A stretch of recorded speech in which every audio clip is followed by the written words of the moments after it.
What will sometimes haunt my dreams still is just like a general feeling of morose anxiety.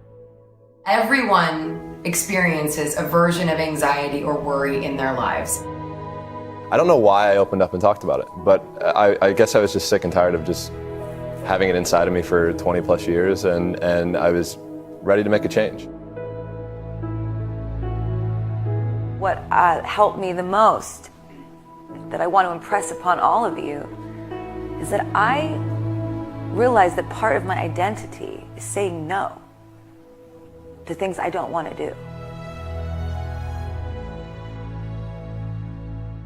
And you are all in school, and you all have a lot of teachers and a lot of people around you that tell you all day what you have to do, but it is your right to choose what you do and don't do. It is your right to choose what you believe in and what you don't believe in. It is your right to curate your life and your own perspective.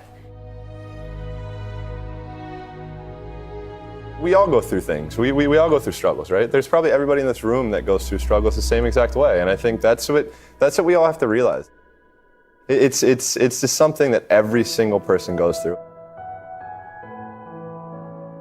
And maybe we go through it in a different or more intense way for longer periods of time, but there's nothing wrong with you. To be a sensitive person that cares a lot, that takes things in a deep way, is actually part of what makes you amazing.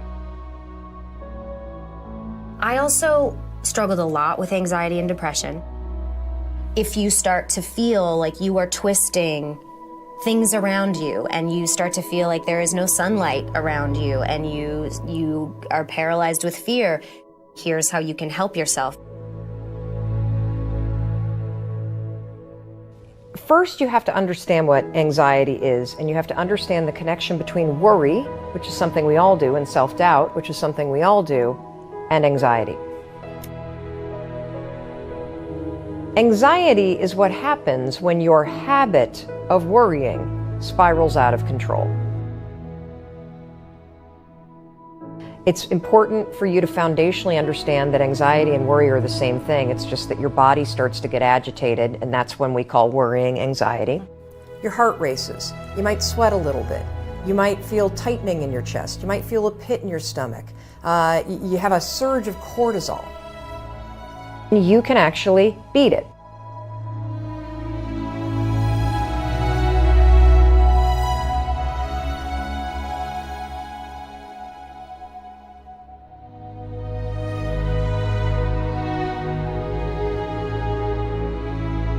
This is how you're going to do it.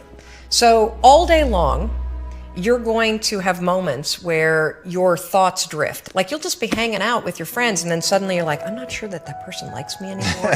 I haven't heard from my kids lately. I wonder if they're dead, or, as I check, like, you just start worrying about stuff. Why? Because it's a habit. Because when you're not paying attention, your brain shifts from you being a decision maker and paying attention to you just kind of spinning things on autopilot, and one of your habits is worrying. The second you wake up and you notice, holy cow, I'm talking some negative garbage to myself right now. 5, 4, 3, 2, 1. You've just shifted the part of the brain.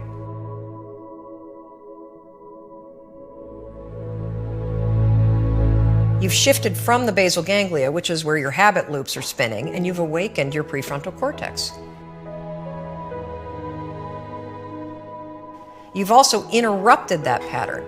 Now what you're going to do, because your mind is actually ready to receive a different thought because of the counting, now you can put in an anchor thought.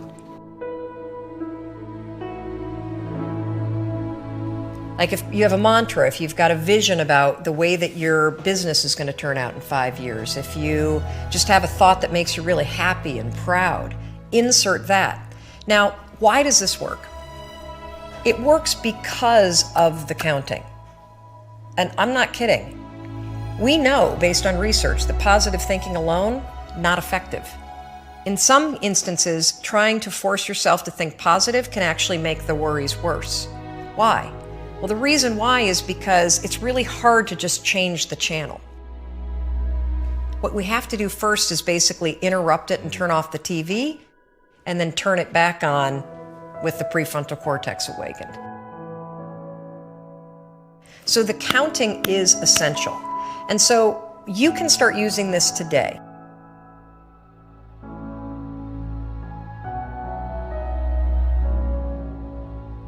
And the problem that I have with anxiety is the physiological side of it.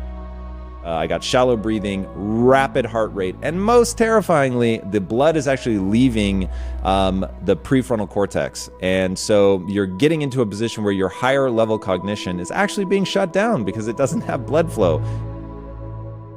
And then I began to visualize that what I was trying to do was get myself into a calm state where the blood could actually go back to the places that I needed it, so that my higher level ability to reason would kick back in. The first thing that I started to do to be able to consciously control that was meditate. In meditating, what you're learning to do, at least for me, and I don't consider myself a meditation expert by any means, but this was one of the huge wins for me in meditating, was learning to breathe from my diaphragm. Even one breath from my diaphragm had a really big impact. Breathing from your diaphragm instead of from your chest, right? So most people breathe like this, and it's all in your upper chest. You're not getting a very deep breath. So in meditating and learning to breathe from your diaphragm and learning to consciously calm yourself down, meaning you're lowering your heart rate, you're breathing much more deeply from the diaphragm, getting the blood reallocated to the parts of the brain that are actually useful. That meditating was my first step into that.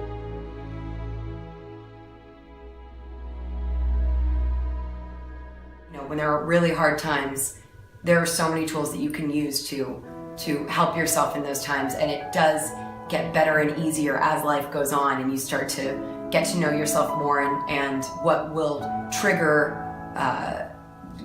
certain instances of anxiety and where you feel comfortable and safe. So I would just say, don't ever feel like you're a weirdo for it, because we're all weird.